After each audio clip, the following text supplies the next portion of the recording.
இன்றைக்கி தேவனுடைய செய்தி தியானிச்சுட்டு திருவிருந்து எடுத்துகிட்டு நாம் ஆசீர்வாதத்தோடு நாம் வீட்டுக்கு செல்லலாம். மத்தேயு 16ஆம் அதிகாரம் 19ஆம் வசனத்தை வாசிப்போம். பரலோக ராஜ்யத்தின் திறவுகோல்களை நான் உனக்கு தருவேன். பூலோகத்திலே நீ கட்டுகிறது எதுவோ அது பரலோகத்திலும் கட்டப்பட்டிருக்கும், பூலோகத்திலே நீ கட்டவிழ்ப்பது எதுவோ அது பரலோகத்திலும் கட்டவிழ்க்கப்பட்டிருக்கும் என்றார். ஆமென். நீங்க பரலோக ராஜ்யத்தின் திறவுகோலை உடையவர்கள். இயேசுவை கிறிஸ்து என்று விசுவாசிக்கிற ஒவ்வொருவனும் தேவனுடைய ராஜ்யத்தின் பிள்ளை, தேவனுடைய சபையை கட்டும் பிள்ளை. உங்களை கொண்டு என்னை கொண்டு தான் கர்த்தர் சபையை கட்டுவார். கர்த்தர் அதற்காக தான் தேவன் நமக்கு அந்த திறவுகோலை கொடுக்கிறார். திறவுகோல் என்பது என்னென்றால் அதிகாரம். அதிகாரம் எதுன்னா பரலோக தேவன் நமக்கு கொடுக்கிற அதிகாரம். அருமையான தேவ பிள்ளைகளே, இந்த பூமியில் போலீஸ்காரர்களுக்கு ஒரு அதிகாரத்தை கொடுத்துருக்குறாங்க.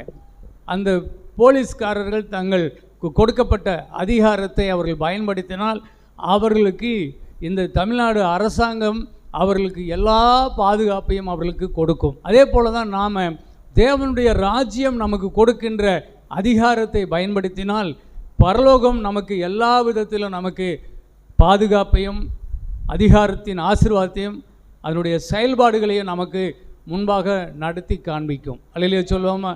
ஆமீன். பயன்படுத்தணும். அதிகாரம் இருக்குது, நாம் அதை எடுத்து பயன்படுத்தலைன்னா அந்த அதிகாரம் வேஸ்ட்டு இல்லைங்களா? வேஸ்ட்டு.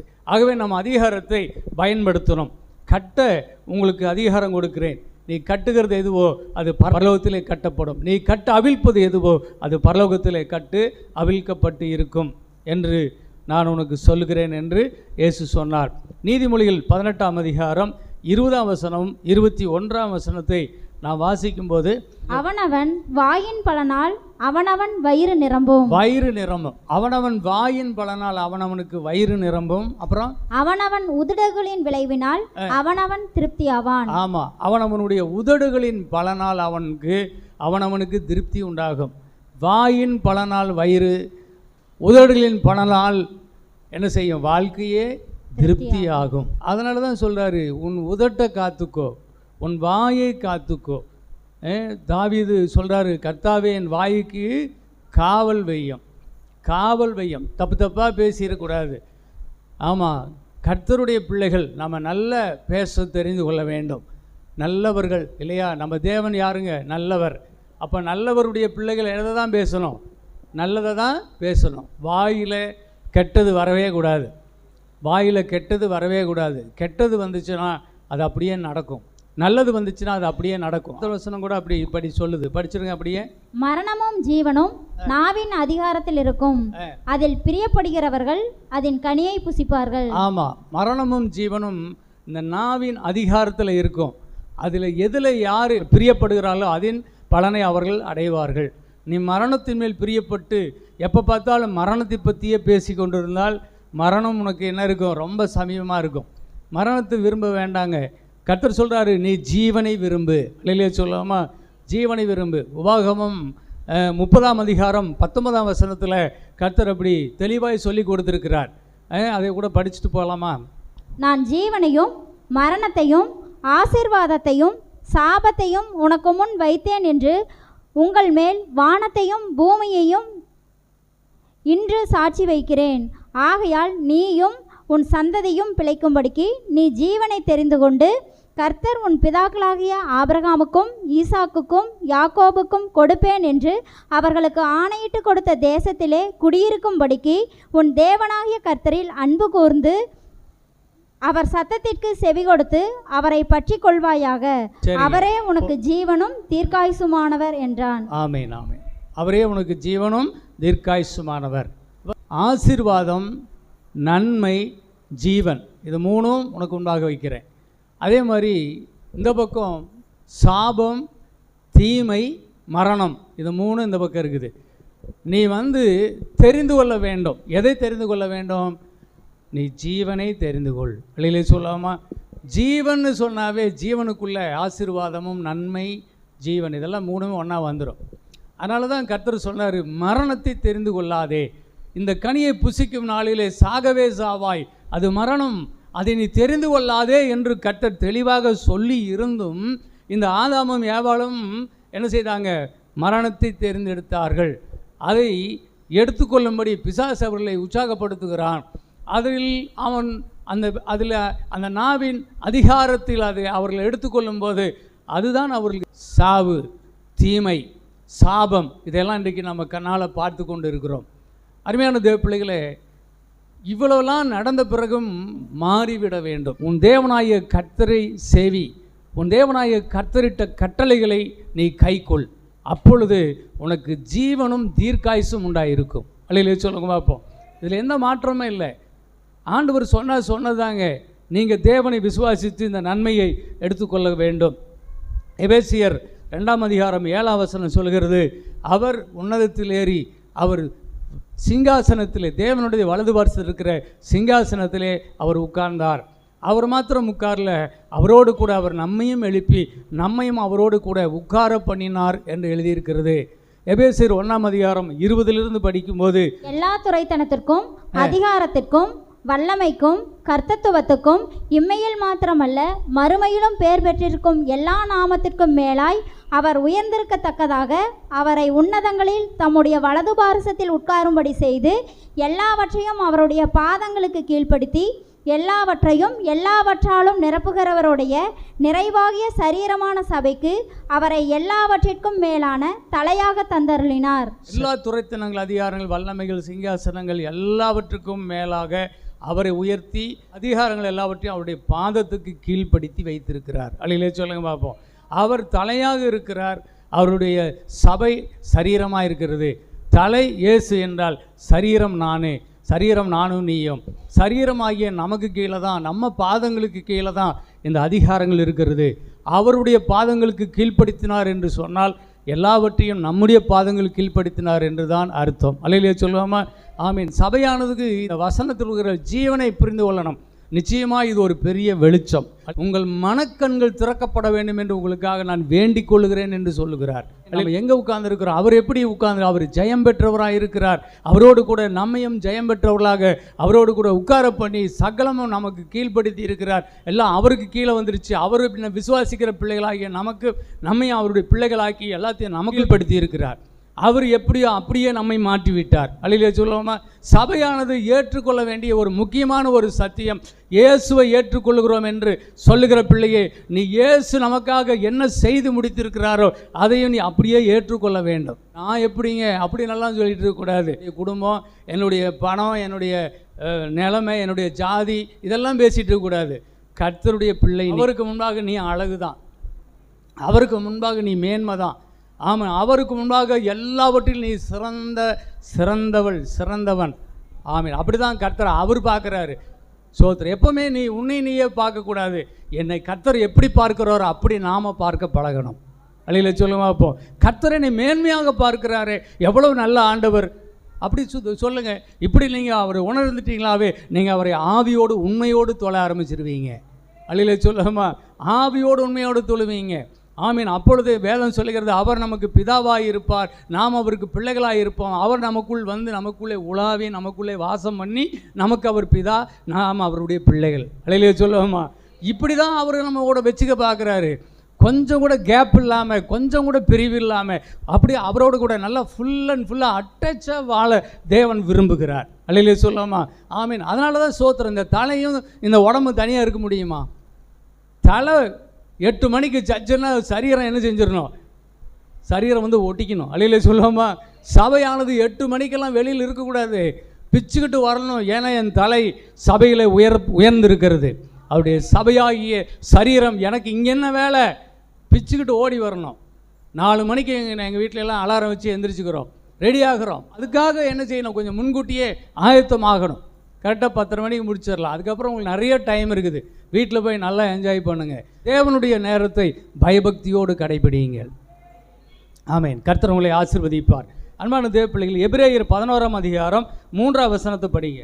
விசுவாசத்தினாலே நாம் உலகங்கள் தேவனுடைய வார்த்தையினால் உண்டாக்கப்பட்டதென்றும் இவ்விதமாய் காணப்படுகிறவைகள் தோன்றப்படுவைகளால் உண்டாகவில்லை என்றும் அறிந்திருக்கிறோம். அவர் எப்படி இருந்தார்? விசுவாசத்தினாலே வார்த்தையை பேசி நாம் உலகங்களை அவர் உண்டாக்கினார். அதே போல் நம்முடைய வாழ்க்கையை நாம் தான் உண்டாக்கணும். இன்னொருத்தரெல்லாம் வந்து படைக்க மாட்டாங்க. நம்மை தேவன் உண்டாக்கும்போது கூட ஆதிகாமத்தில் வாசிக்கிறோம், நாம் அவர்களை நமது சாயலாக நமது ரூபத்தின்படி அவர்களை உண்டாக்குவோம் என்று சொல்லி. அப்புறம் அவங்க என்ன செய்யட்டும், நாம் உண்டாக்கின எல்லா சகல சிருஷ்டிப்புகள் கரத்தின் கிரிகள் எல்லாவற்றின் மேலும் அவர்கள் அதை ஆண்டு கொள்வார்கள் என்று சொல்லி நாம் அவர்களை ஆசீர்வதிப்போம் என்று சொன்னார். சொன்ன பிறகு என்ன செய்யப்படுது, அது சொன்ன மாதிரியே உருவாகிறது. அதனால தான் சொல்கிறாரு, அந்த வசனத்தின்படி தான் சொல்கிறாரு, நாம் இந்த உலகங்கள் எல்லாவற்றையும் தம்முடைய வார்த்தையை கொண்டு விசுவாசத்தினாலே சிருஷ்டித்தார். தேவனுக்கு ஏற்றபடி நாம் இந்த உலகத்தை மாற்றி அமைக்கும் ஒரு பெரிய வேலை நமக்கு கொடுக்கப்பட்டிருக்கிறது. வார்த்தை தான் முக்கியம்னு சொன்னேன். ஒரு நாடு வாழணும், ஒரு நாடு நல்லா இருக்கணும்னு டாக்டர் அம்பேத்கர் அவர்கள் மூலமாக எழுதப்பட்ட இந்திய அரசியல் சட்டம் இருக்குது. அந்த சட்டத்தின் அடிப்படையில் தான் இமயம் முதல் குமரி வரையிலும் இந்த நாடு இந்த சட்டத்தின்படி தான் நீதியாய் நியாயந்திருக்கப்பட்டால் நாடு, நகரம், வீடு, குடிகள் எல்லாமே நல்லா இருப்பாங்க. சட்டத்தை மீறுறது தான் பாவம். ஒரு வீட்டுக்கும் என்ன இருக்குது, வார்த்தைகள் இருக்குது. வார்த்தையை கொண்டு தான் வீட்டை கட்டணும். உன் தனிப்பட்ட வாழ்க்கையும் வார்த்தையை கொண்டு தான் நீ என்ன செய்யணும், வாழ்க்கையை கட்டணும். இருதயத்தின் நினைவு வாய் பேசும். ஆகவே உன்னுடைய நல்ல எண்ணங்கள், நல்ல மனுஷன் நல்ல இருதயத்திலிருந்து நல்ல பொக்கிஷத்தை எடுத்து கொடுக்கிறான். பொல்லாத மனுஷன் பொல்லாத இருதயத்திலிருந்து பொல்லாதவைகளை எடுத்து கொடுக்கிறான். ஆகவே நான் நல்ல மனுஷன், கர்த்தர் நல்லவர், அவருடைய பிள்ளை நான், நல்ல இருதயம் எனக்கு இருக்குது. நல்லவைகளால் நல்ல வார்த்தைகளால் என் வாழ்க்கையும் என் குடும்பத்தையும் என் வீட்டையும் என் தொழிலகத்தையும் என் நாட்டையும் என் சபையும் நான் கட்டுவேன். கலாத்தியர் 6:6-9 வரையிலும் மனுஷன் எதை விதைக்கிறானோ அதையே அவன் அறுப்பான். மாம்சத்துக்கென்று விதைக்கிறவன் மாம்சத்தினாலே அழிவை அறுப்பான், ஆவிக்கென்று விதைக்கிறவன் ஆவியினாலே ஜீவனை அறுப்பான். விதை என்பது எதை சொல்கிறது என்றால், விதை என்பது தேவனுடைய வசனம். அது மார்க்கு 4:14-15 சொல்லியிருக்கிறது. விதை என்பது தேவனுடைய வசனம், நிலம் என்பது மனுஷனுடைய இருதயம் என்று சொல்லப்பட்டிருக்கிறது. யோவான் 6:63 சொல்லும்போது தேவனுடைய வசனம் எல்லாம் ஆவியும் ஜீவனுமாய் இருக்கிறது. நம்ம ரட்சிக்கப்படுவதற்கு என்ன செய்யணும்னு சொல்லியிருக்குது. ரோமர் 10:9-10 2 வசனத்தை படிங்க. நம்ம ரட்சிக்கப்படுவது எப்படி, நம்ம என்ன பண்ணனா நமக்கு ரட்சிப்பு கிடைக்கும்? என்னவென்றால், கர்த்தராகிய இயேசுவை நீ உன் வாயினால் அறிக்கையிட்டு தேவன் அவரை மரித்தோரிலிருந்து எழுப்பினார் என்று உன் இருதயத்திலே விசுவாசித்தால் ரட்சிக்கப்படுவாய். ஆமா, என்ன சொல்றாருங்க, உன் வாயினால் என்ன செய்யணும், அறிக்கை செய்யணும். கர்த்தராகிய இயேசு என் ஆண்டவர், என் மீட்பர், என் தேவன் எனக்காக மரித்தார். தேவன் அவரை மரித்தோரிலிருந்து எழுப்பி விட்டார். மரித்தோரின் முதற் பலன் அவர். அவர் மரித்தார் என்றால் என் பாவம் மரித்தது. அவர் உயிரோடு எழுந்தார் என்றால் நீதிக்கென்று அவர் எழுந்தார், நானும் நீதிக்கென்று நான் எழுகிறேன். அவர் வாழ்கிறார் என்றால் நானும் இனிமேல் வாழ்கிறேன். அவ்வளோதான் ரட்சிப்பு. இதை விசுவாசிக்கிறவன், இதை வாயிலே எவன் அறிக்கை செய்கிறானோ அவன் தான் ரட்சிக்கப்படுகிறான். அதுவும் வார்த்தை தான், வேர்டு தான், வார்த்தை தான். அப்போ வார்த்தை தான் வாழ்க்கை. வார்த்தைகள் தான் ஒருத்தன் வாழ்கிறான். அதே சமயத்தில் ஒருவன் பாவம் செஞ்சுட்டா என்ன ஆகிறான்? நீதிமொழிகள் 28:13 என்ன சொல்கிறது? தன் பாவங்களை மறைக்கிறவன் அவன் வாழ்வடைய மாட்டான், அவைகளை அறிக்கை செய்து விட்டு விடுகிறவனோ இரக்கம் பெறுவான். இயேசு கிறிஸ்துவின் ரத்தம் சகல பாவங்களை நீக்கி என்னை சுத்திகரிக்காது நீதியும் உண்மையும் உள்ளதாக இருக்கிறது. அல்லேலூயா. ஒருவன் பாவம் செய்வானானால் அவனுக்காக பிதாவின் வலது பார்சத்தில் இருக்கிற இயேசு கிறிஸ்துவானவர் பரிந்து பேசி கொண்டிருக்கிறார். அவனுடைய பாவங்கள் அவனுக்கு மன்னிக்கப்படுகிறது. அவனுக்கு இயேசுவின் ரத்தம் அவனுக்கு என்னென்றைக்குமாய் ரட்சிப்பை கொடுக்கிறது. அவன் தேவனிடத்திலே வருகிறான், தன் பாவங்களை அறிக்கை பண்ணுகிறான். ஆண்டவரே நான் அதை விட்டு விடுகிறேன் என்று சொல்லும் பொழுது தேவன் அவனுக்கு இரக்கம் செய்கிறார். அவனை ரட்சித்து மீண்டும் அவனை புதிய மனுஷனாக்குகிறார். அல்லேலூயா. அப்போ ரட்சிப்பும் எதில் வருது? தேவனுடைய வார்த்தைகளை. பாவ மன்னிப்பும் எதில் வருது? வார்த்தையில் வருது. எல்லாமே வார்த்தையில் தான் வச்சிருக்கிறார். அப்போ உன் வாழ்க்கையே எதில் தான் அமைஞ்சிருக்குது? வார்த்தையில் தான் அமைஞ்சிருக்குது. இப்போ கிளி பாருங்கள், கிளி பேசுது. பேசும் கிளிகளை பார்த்துருக்குறீங்களா? ஸோ நம்ம என்ன சொல்கிறோமோ அதை என்ன செய்யும், திருப்பி பேசும். ஆனால் கிளி மாதிரி தேவன் நம்மளை படைக்கலை. நம்மெல்லாம் மனிதர்கள். நம்முடைய வாழ்க்கைக்கு ஏற்ற வார்த்தைகளை தெரிந்தெடுத்து பேசக்கூடியவர்களாக தேவன் நம்மை வைத்திருக்கிறார். சமயத்துக்கு ஏற்றபடி, சந்தர்ப்பத்துக்கு ஏற்றபடி, சூழ்நிலைக்கு ஏற்றபடி. பிசாசினுடைய தீமைகள் வரும்போது அதை கண்டுபிடித்து அதற்கு எதிரடையாக பிசாசுக்கு எதிர்த்து நில், அப்பொழுது அவன் உங்களை விட்டு ஓடி போவான். அதை கண்டுபிடிச்சு அதுக்கு எதிரடையான ஒரு வார்த்தையை தேர்ந்தெடுத்து சாத்தானே அப்பாலே போ சொல்லக்கூடியவர்களாக தான் தேவன் நம்மை வைத்திருக்கிறார். தேவ தூதர்களை விட நம்ம பெரியவர்கள். யூதா புஸ்தகத்தில் 9ஆம் வசனம். பிரதான தூதனாகிய மிகாவேல் மோசேயினுடைய சரீரத்தை குறித்து பிசாசுடனே தர்க்கித்து பேசினபோது அவனை தூசணமாய் குற்றப்படுத்த துணியாமல் கர்த்தர் உன்னை கடிந்து கொள்வாராக என்று சொன்னான். ஊழியக்காரன் மோசேயுடைய சரீரத்தை குறித்து அவன் தர்க்கம் பண்ணும்போது மீகாவேல் என்பதுதான் பிரதான தூதன், கர்த்தருடைய யுத்தத்தை நடப்பிக்கிற மிகப்பெரிய வல்லமை உள்ள தூதன். அவ்வளோ பெரிய தேவ தூதனே பிசாசை என்ன செய்யலை, தூசணமாய் பேசலை. பிசாசுக்கிட்ட நெருங்கக்கூடாது, பிசாசுக்கிட்ட ரொம்ப எச்சரிக்கையாக இருக்கணும். அவ்வளோ பெரிய தூதனே கர்த்தர் உன்னை கடிந்து கொள்வாராக என்று கர்த்தரை முன்னாடி வச்சுட்டு அப்படியே நவுந்து வந்துட்டான். நீ என்ன பிசாசு பிடிச்சிருந்தா போய் துணிச்சலாக போய் கை வைக்கிற, வியாதியஸ்த மேலே போய் கை வைக்கிற, பேய் ஓட்டுறன்னு போகிற, இந்த வேலையெல்லாம் வச்சுக்காத. எங்கேயாவது பேய் பிசாசு பிடிச்சவங்கள பார்த்தீங்கன்னா கொண்டாந்து சர்ச்சில் விடு நாங்கள் பார்த்துக்குறோம். இப்படி போதிச்சு வச்சுட்டாங்க. வியாதியஸ்தனா கை வைக்க பயந்துக்குவோம் அப்படியே சொல்லியிருக்கிறாங்க. நீ கை வச்சுன்னு வச்சுக்கோ, அந்த வியாதி அப்படியே அந்த கை வழியாக உனக்கு ஏறிக்கும், பேய் உனக்கும் ஏறிக்கும் அப்படிம்பாங்க. அப்போ இப்படிப்பட்ட ஒரு உலகம், ஒரு ஆவிக்குரிய உலகத்தில் தேவ பிள்ளைகள் வாழ்ந்துக்கிட்டு இருந்தால் எப்படி தேவ சித்தத்தை செய்ய முடியும், அதிகாரத்தை எப்படி பயன்படுத்த முடியும்? தேவ தூதர்கள் என்று சொல்லுகிறவர்கள் யார் என்றால், பரலோகத்தின் தேவன் என்ன சொல்லுகிறாரோ அதை வந்து சொல்லிட்டு போகிறவன். தேவன் என்ன சொல்கிறாரோ அதை வந்து செஞ்சுட்டு மறுபடியும் போயிடுறவன். அவன் கட்டளையின்படி செய்கிற, அவங்க சொன்னதை செய்யும் கிளிப்பிள்ளைகள் போல. ஊழியக்காரர்களை அக்னி ஜுவாலைகளாகவும் தூதர்களையோ கர்த்தர் பணிபடை ஆவிகளாக காற்றுகளாக இங்கே பயன்படுத்தி கொண்டிருக்கிறார். தேவ தூதர்கள் அல்ல, நாம தேவ தூதர்களின் மேலானவர்கள் என்று சொல்லப்பட்டிருக்குது. ஆகவே இன்றைக்கு பிசாசை போகணும், நெல்லுனா நிற்கணும். அவன் அந்த பிசாசின் மேல் நமக்கு அதிகாரத்தை கொடுத்திருக்கிறார். வார்த்தைகளை தேர்ந்தெடுத்து பேசுவதற்காக தேவன் நம்மை வைத்திருக்கிறார். இதை நம்ம புரிந்து கொள்ள வேண்டும். மத்தேயு 28:18 சொல்லுது, வானத்தில் பூமியில் எனக்கு சகல அதிகாரம் கொடுக்கப்பட்டிருக்கிறது, நீங்கள் புறப்பட்டு போங்கள். நான் கொடுத்த இந்த அதிகாரத்தை நீங்கள் பயன்படுத்துங்க. லூக்கா 10:19 சொல்லுகிறது, சர்ப்பங்களையும் தேள்களையும் மிதிக்கவும் சத்துருவினுடைய சகல வல்லமைகளையும் மேற்கொள்ளவும் உங்களுக்கு அதிகாரம் கொடுத்திருக்கிறேன், ஒன்றும் உங்களை மேற்கொள்ள மாட்டாது. மத்தேயு 16:19 சொல்லுது, தேவனுடைய ராஜ்யத்தின் திறவுகோலை நான் உங்களுக்கு கொடுத்திருக்கிறேன், நீங்கள் கட்டுகிறது கட்டப்படும், நீங்கள் கட்டவிழ்ப்பது கட்டவிழ்க்கப்பட்டு இருக்கும் என்று கர்த்தர் சொல்லியிருக்கிறார். ஆகவே தேவனுடைய பிள்ளைகளாக இருக்கிற நமக்கு தேவன் கொடுத்திருக்கிற அதிகாரத்தை நாம் அறிந்து கொள்ளவும் அதை செயல்படுத்தவும் நமக்கு தெரிய வேண்டும். ஆதியாகமம் 1:1-2. ஆதியிலே தேவன் வானத்தையும் பூமியையும் சிருஷ்டித்தார். பூமியானது ஒழுங்கின்மையும் வெறுமையுமாய் இருந்தது. ஆழத்தின் மேல் இருள் இருந்தது. தேவ ஆவியானவர் ஜலத்தின் மேல் அசைவாடி கொண்டிருந்தார். சரி, அப்புறம் தேவன் வெளிச்சம் உண்டாக கடவது என்றார். வெளிச்சம் உண்டாயிற்று. வெளிச்சம் நல்லது என்று தேவன் கண்டார். அந்த பூமி ஒன்று ஒழுங்கு இல்லை, அப்புறம் வெறுமையாக இருக்குது, அப்புறம் 3 இருளாக இருக்குது. இப்படிப்பட்ட பூமி மேலே பரிசுத்த ஆவி அப்படியே அசைவாடிக்கிட்டே இருக்கிறார். வெண்புறா அசைவாடிக்கிட்டே இருக்கிறார்.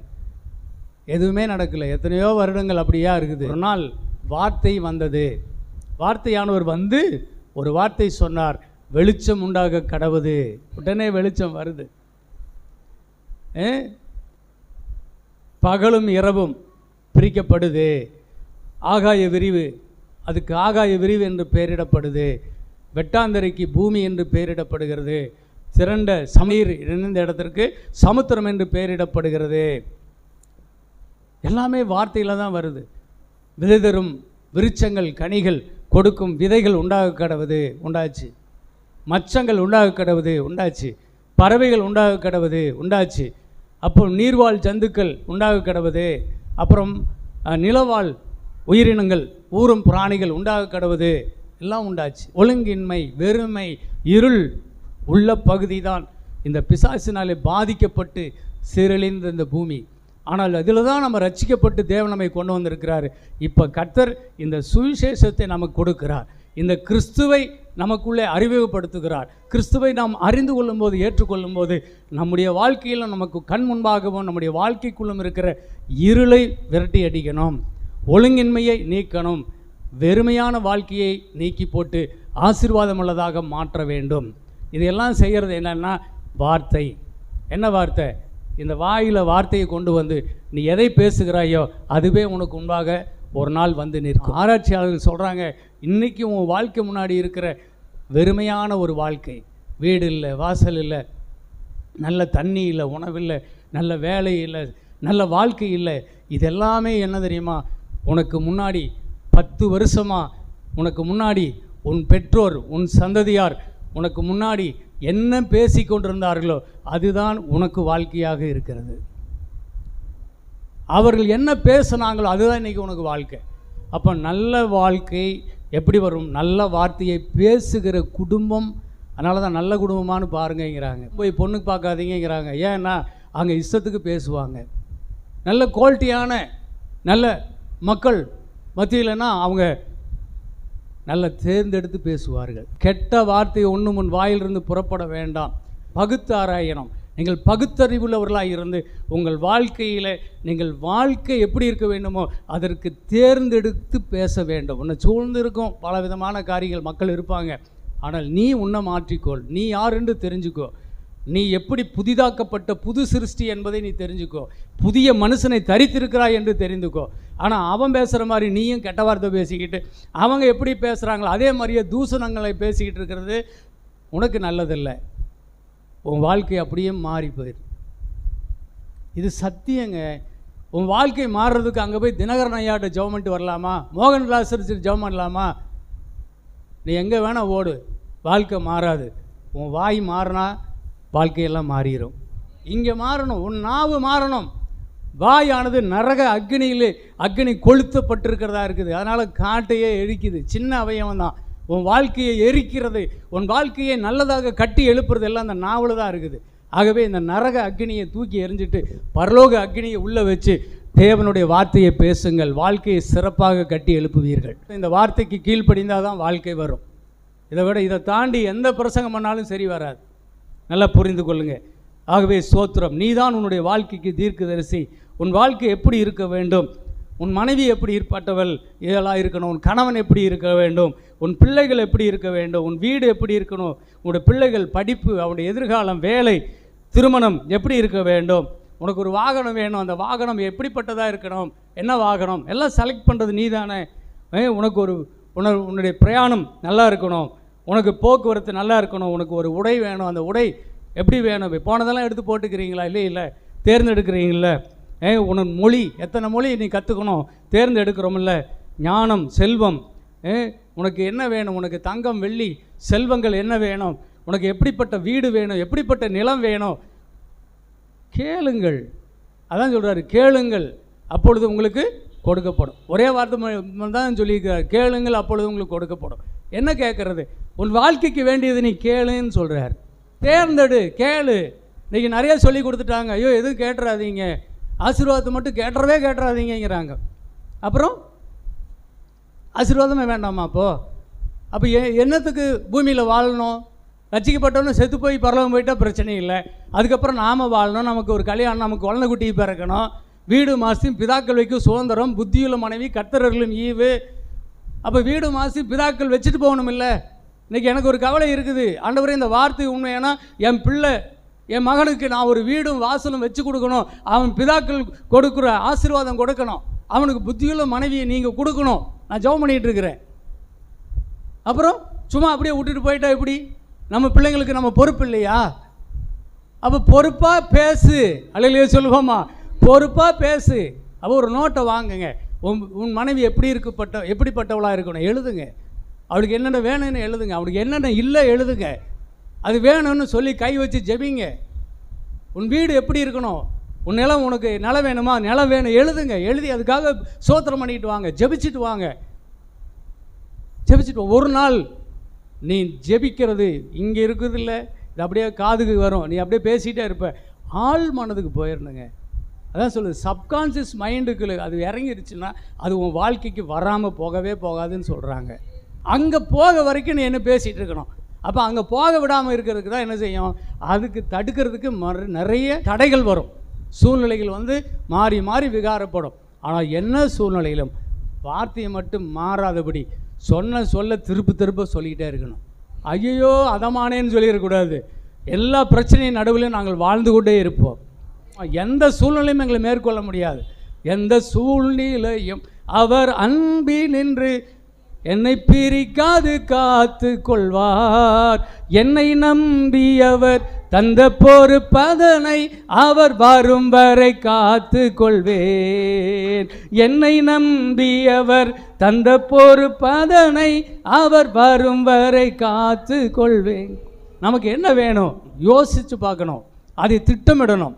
அதுக்கப்புறம் அதுக்கு ஏற்றபடி வார்த்தைகளை தேர்ந்தெடுக்கணும். அப்புறம் விசுவாசத்தோடு அந்த வார்த்தைகளை பேச வேண்டும். அல்லையிலே சொல்லுங்க பார்ப்போம். இவ்வளோ வேலை இருக்குதுங்க. ஜெபம் என்பது சும்மா கண்ணை மூடினோடனே இஷ்டத்துக்கு ஒரு கண்ணீரை விட்டுட்டு அப்பா அப்படின்ட்டு எந்திரிச்சு போகிறதில்ல. ஜெபம் என்பது இதெல்லாம் இருக்குது. தேர்ந்தெடுக்கணும். உனக்கு என்ன வேணும் என்பதை முடிவு செய்.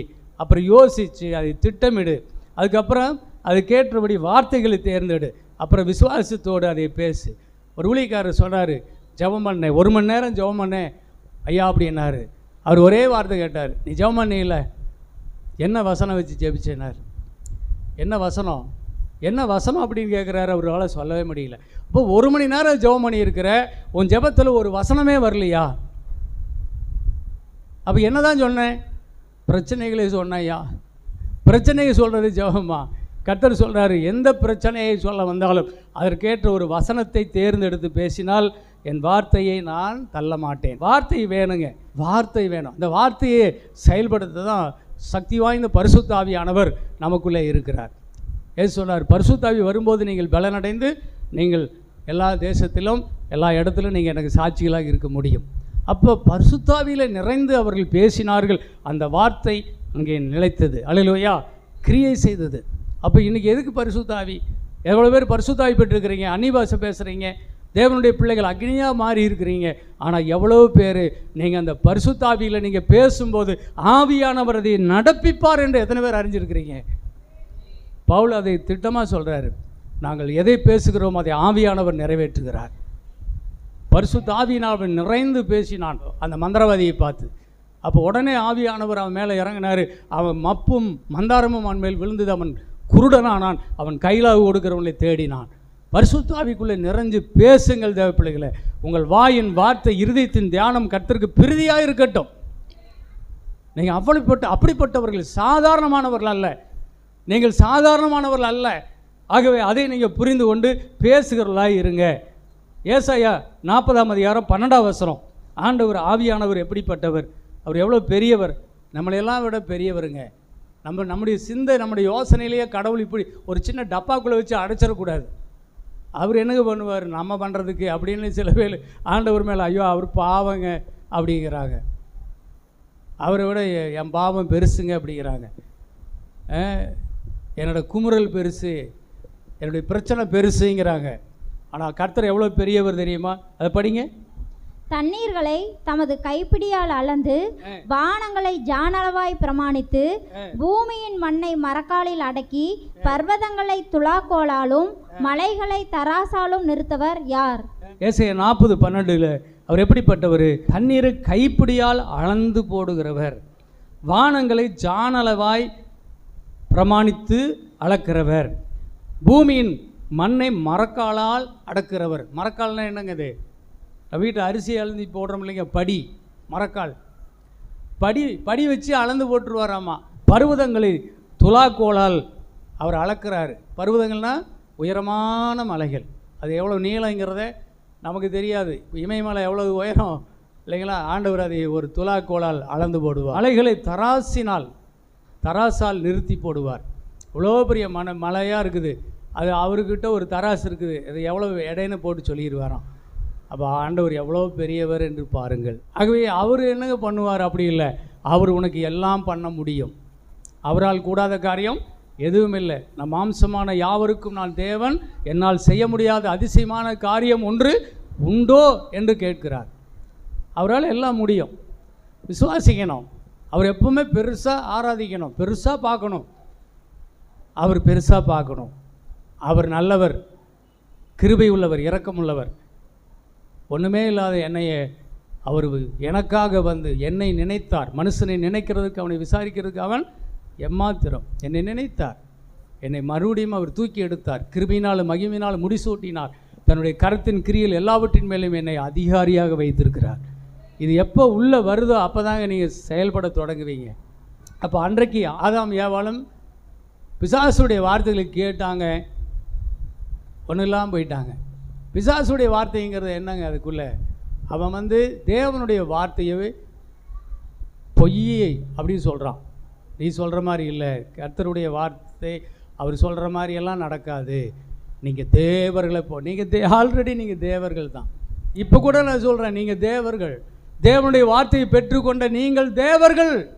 நீங்கள் இயேசு கிறிஸ்துவை தெய்வமாக ஏற்றுக்கொண்ட நீங்கள் தேவனுடைய பிள்ளைகள், தேவர்கள் என்று தான் கர்த்தர் சொல்கிறார். அப்போ உங்களுக்குரிய வல்லமை, உங்களுக்குரிய அதிகாரம், அதையெல்லாம் நான் உங்களுக்கு சொல்லும்போது நீங்கள் விசுவாசித்தால் நீங்கள் தேவர்களுடைய சாயலிலே நீங்கள் வாழ முடியும் உங்களால். பிசாசு என்ன பண்ணுறான்? அதெல்லாம் இல்லை, நான் சொல்கிறபடி கேளு அப்படிங்கிறான்.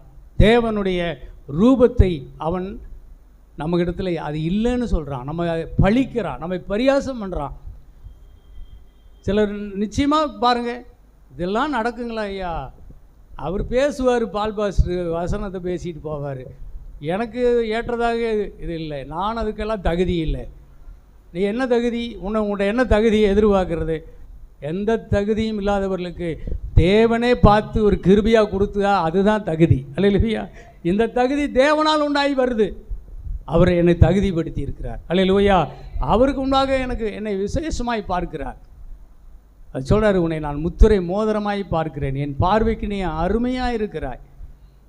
ஆமாம், என் பார்வைக்கு நீ அழகு, நீ அருமையாக தெரிகிற. அதனால தான் என்னோட ஒரே பேரான குமாரனையே நான் கொடுத்து உன்னை மீட்பதற்கு நான் இறங்கி வந்தேன். நீங்கள் இதெல்லாம் நீங்கள் சொல்லி தேவனை நன்றி சொல்லுங்கள், துதிங்க, கர்த்தருக்கு மகிமை செலுத்துங்க. இந்த உலகத்தில் நாவை ஜாக்கிரதையாக பார்த்துக்கங்க. கண்டதை பேசுறதுக்கெல்லாம் வார்த்தை பேசுறதுக்கு இல்லை, கர்த்தருடைய வார்த்தையை ஜீவனை பேசுவதற்காக தேவன் எனக்கு இந்த நாவை தந்திருக்கிறார். ஜெபிக்கும் போது 2 நாளாகும் புஸ்தகம் 6:17 என்ன சொல்லுது? இஸ்ரவேலின் தேவனாகிய கர்த்தாவே, தேவரீர் உமது அடியானாகிய தாவீதுக்கு சொன்ன உம்முடைய வார்த்தை மெய் என்று விளங்குவதாக. ஆமென். பாருங்க, சாலமோன் ஞானி ஜெபம் பண்ணுறாரு, உமது அடியானுக்கு என்னென்ன வேணும் அப்படின்னு சொல்லி அவர் ஒரு லிஸ்ட்டு போட்டு கொடுக்கல. அவர் சொல்கிறாரு, நீங்கள் எங்கள் அப்பாவுக்கு என்ன வாக்கு கொடுத்தீங்களோ அதை மெய்யென்று விளங்க பண்ணுங்க. தாவீதுக்கு ஒரு வீட்டை கட்டுவேன்னு சொன்னீங்க, உன் குமாரன் சிங்காசனத்தில் வீட்டிருப்பான்னு சொன்னீங்க, அவன் என் கட்டளையின்படி நியாயத்தின்படி நடந்து கொண்டால் அவனுடைய சிங்காசனத்தை என்றைக்கும் நிலைநிறுத்துவேன்னு நீங்கள் சொன்னீங்கல்ல. எங்கள் அப்பாவுக்கு நீங்கள் வாக்கு கொடுத்தீங்களே, உங்கள் அடியானுக்கு வாக்கு கொடுத்த அந்த வாக்கை நிறைவேற்றுங்க, அதை மெய்யென்று விளங்க பண்ணுங்க. கர்த்தருடைய வார்த்தை, வாக்கு தத்துவத்தை கொண்டு முன்னாடி வச்சு இந்த வார்த்தையை எனக்கு மெய்யென்று நீங்கள் விளங்க பண்ணுங்கன்னு கேட்குறான் பாருங்க. அதுதான் ஜெபம். அப்போ ஜெபம் என்பது என்ன என்றால், சொல்கிறாரு, உன் பிரச்சனையில் கேட்ட வார்த்தையை தேர்ந்தெடு. இப்போ இந்த ஒரு வார்த்தையில் ஒரு பெரிய ஜெபம் இருக்குது. சொன்னீங்களே, எங்கள் அப்பாவுக்கு நான் எப்படி இருக்கணும், என் வாழ்க்கை எப்படி இருக்கணும், நீங்கள் சொன்னதை செஞ்சால் அதுக்கு அதே போதுன்னா, அதே மாதிரியே கர்த்தர் செய்தார். அப்போ அதே மாதிரி தான் நாம் செய்யணும். சபை பெருகணும், நம்முடைய குடும்பம் பெருகணும், கையில் வேலை செய்கிற தொழில் பெருகணும், நம்முடைய மந்தை ஆடுகள் பெருகணும், மாடுகள் பெருகணும். அதுக்கு என்ன சொல்லணும்?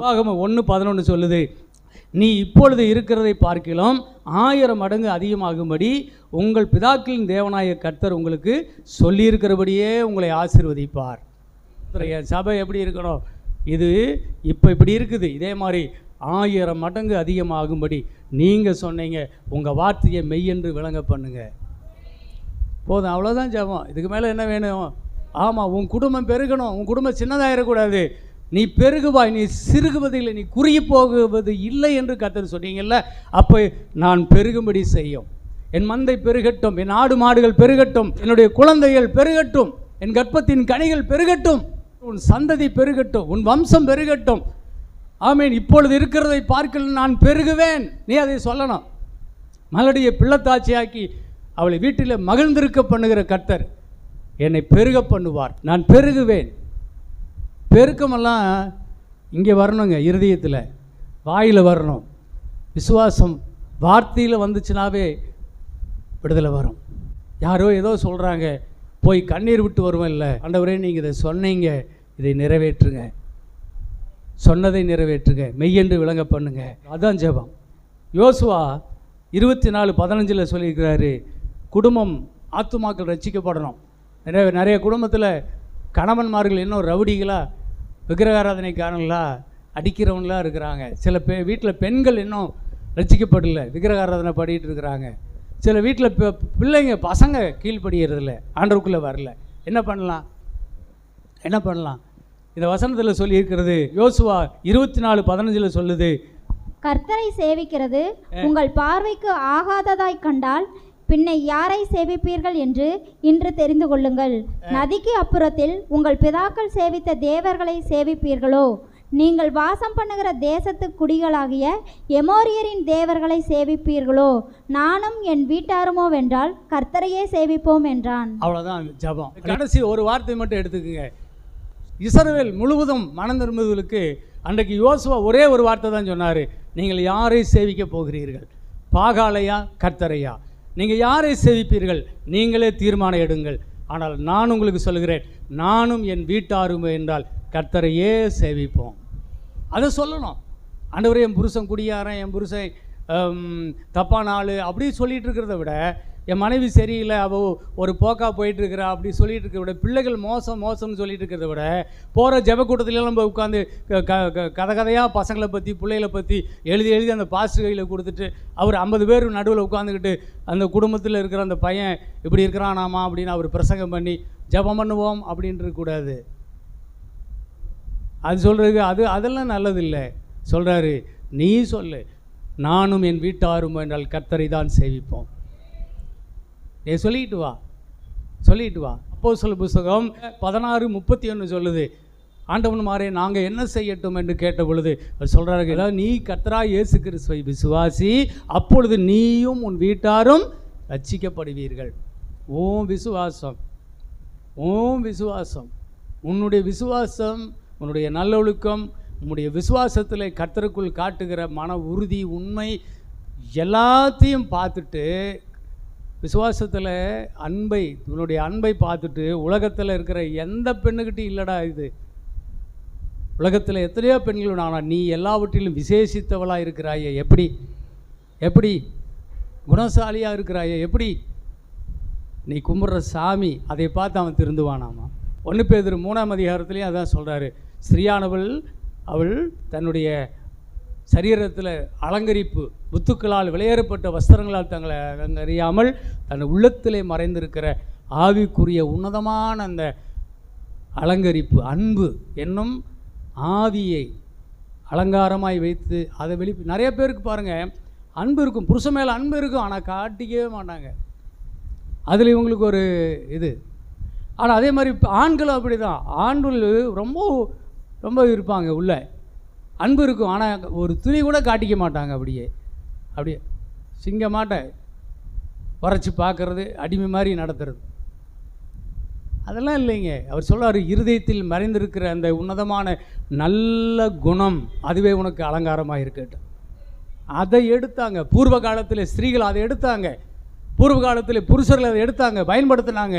அதுதான் தேவனுக்கு பிரியமாக இருந்துச்சு. அல்லேலூயா. அப்போ சோத்திரம். இன்றைக்கி சபையானது இன்றைக்கி காது, கம்மல், மூக்குத்தி, வளையல், செயினெல்லாம் கழட்டி வச்சிருச்சு.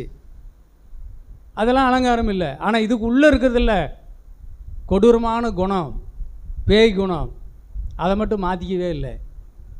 அது எதுக்கு சொல்கிறாருன்னே புரிஞ்சுக்கல.